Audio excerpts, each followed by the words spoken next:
What would the real gospel be? The real good news is not simply that Jesus of Nazareth was the Son of God, but that he was a powerful Son of God who came to open everybody's eyes to the fact that you are too. And this is perfectly plain. If you will go to the 10th chapter of St. John, verse 30, there is the passage where Jesus says, I and the Father are one. And there are some people who are not intimate disciples around, and they're horrified. And they immediately pick up stones to stone him. He says, many good works I have shown you from the Father, and for which of these do you stone me? And they said, for a good work we stone you not, but for blasphemy, because you being a man make yourself God. And he replied, isn't it written in your law, I have said you are gods? He's quoting the 82nd Psalm. Is it not written in your law, I have said you are gods? If God called then those to whom he gave his word gods, and you can't deny the scriptures, how can you say I blaspheme? Because I said I am a son of God. Well, there's the whole thing in a nutshell. Because if you read the King James Bible that descended with the angel, you will see in italics in front of these words Son of God, the Son of God, because I said I am the Son of God. And most people think that the italics are for emphasis. They're not. The italics indicate words interpolated by the translators. You will not find that in the Greek. The Greek says a Son of God. So it seems to me here perfectly plain that Jesus got it in the back of his mind that this isn't something peculiar to himself. So when he says, I am the way, no man comes to the Father but by me, this I am, this me, is the divine in us, which in Hebrew would be called the Ruach Adonai. There's a great deal made of this by the esoteric Jews, the Kabbalists and the Hasidim. The Ruach is the breath which God breathed into the nostrils of Adam. It is differing from the soul. The individual soul in Hebrew is called nephesh. And so we translate the Ruach into the Greek pneuma and the nephesh into psyche or psyche. The spirit, and you ask a theologian what's the difference between the soul and the spirit, and he won't be able to tell you. But it's very clear in St. Paul's writings. So the point is that the Ruach is the divine in the creature, by virtue of which we are sons of, or of the nature of God. Manifestations of the divine. This discovery is the gospel, that is the good news.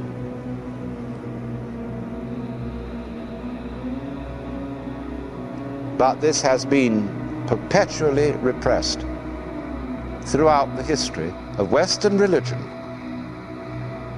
because all Western religions have taken the form of celestial monarchies and therefore have discouraged democracy in the kingdom of heaven, until, as a consequence of the teaching of the German and Flemish mystics in the 15th century, there began to be such movements as the Anabaptists, the Brothers of the Free Spirit, and the Levelers and the Quakers. A spiritual movement which came to this country and founded a republic.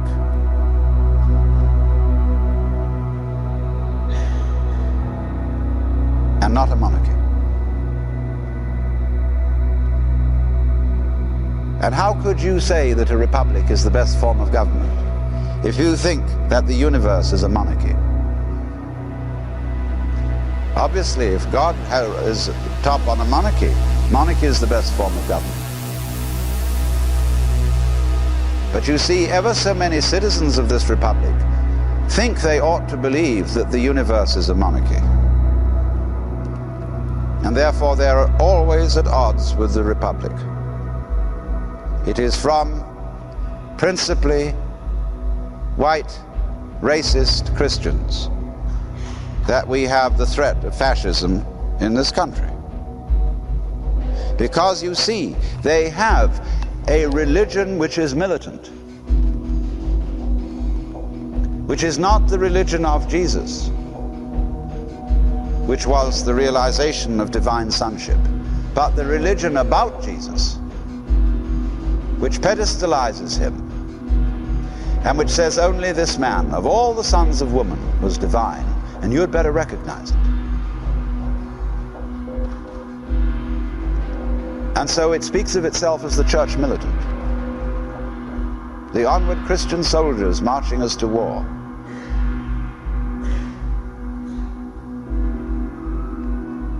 Utterly exclusive,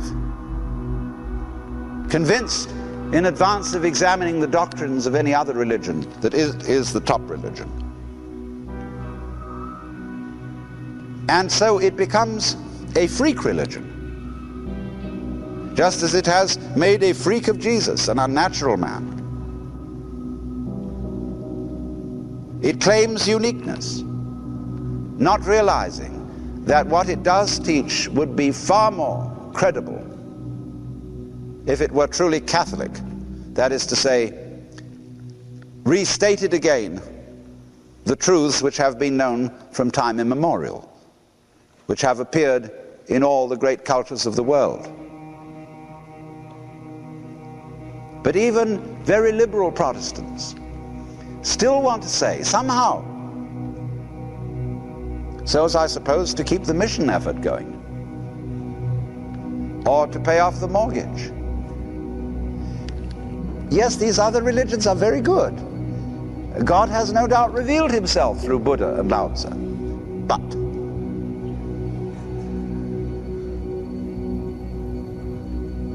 now, obviously, it is a matter of temperament. You can be loyal to Jesus just as you're loyal to your own country.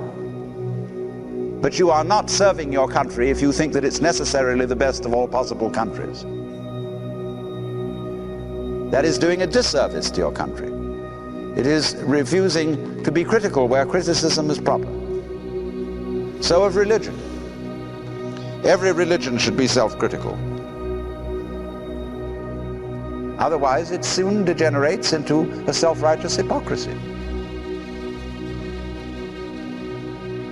If then we can see this, that Jesus speaks not from the situation of a historical deus ex machina, a kind of weird, extraordinary event, but he is a voice which joins with other voices that have said in every place and time, wake up, man, wake up, and realize who you are.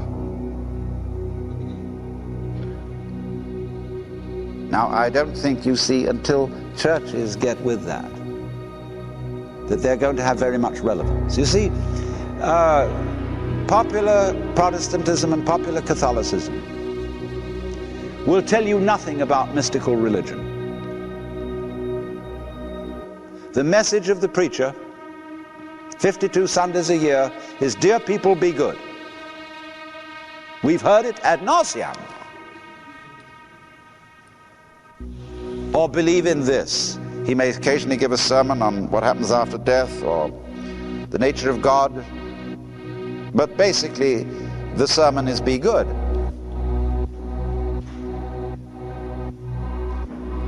But how? As St. Paul said, to will is present with me. But how to do that which is good I find not, for the good that I would that I do not, and the evil that I would not that I do. How are we going to be changed? Obviously, there cannot be a vitality of religion without vital religious experience. And that's something much more than emoting over singing Onward Christian Soldiers. But you see, what happens in our ecclesiastical goings-on is that we run a talking shop. We pray. We tell God what to do or give advice, as if he didn't know. We read the scriptures.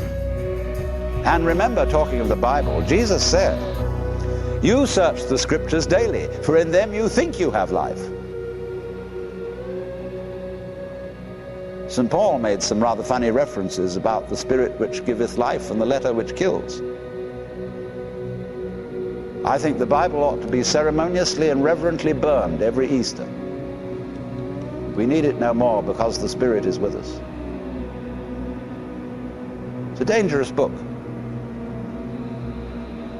And to worship it is, of course, a far more dangerous idolatry than bowing down to images of wood and stone. Because nobody in his senses can confuse a wooden image with God, but you can very easily confuse a set of ideas with God, because concepts are more rarefied and abstract.